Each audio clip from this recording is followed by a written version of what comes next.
Welcome. আজকে আমি দেখাবো আপনাদেরকে আপনার ফটোর ব্যাকগ্রাউন্ড কিভাবে এক কালার করবেন।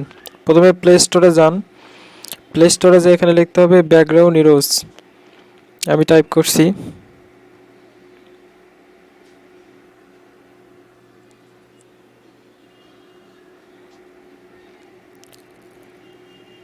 ব্যাকগ্রাউন্ড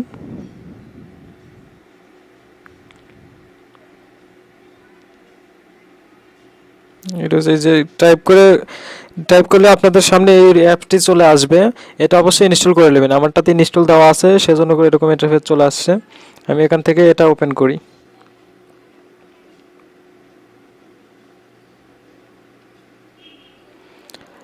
লোডে ফটো, এখানে এখন আপনাদেরকে একটা লোড মানে ফটো লোড দিতে হবে।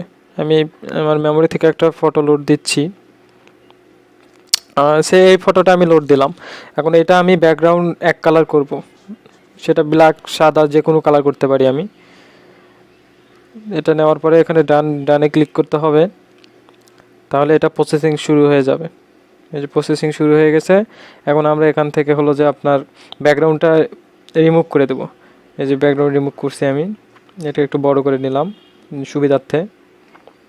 আমরা ব্যাকগ্রাউন্ড রিমুভ করার সময় অবশ্যই দেখব যে ফটোর পার্ট মানে শরীরের কোনো পার্ট বা ফটোর যে সাইডগুলো আছে সেগুলো যেন কোনোভাবে না হয়ে যায়,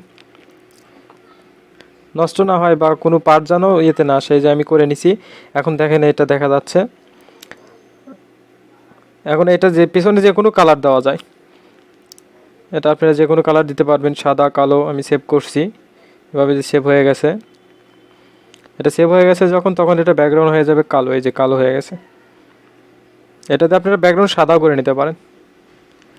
সবাইকে ধন্যবাদ। আসসালামু আলাইকুম।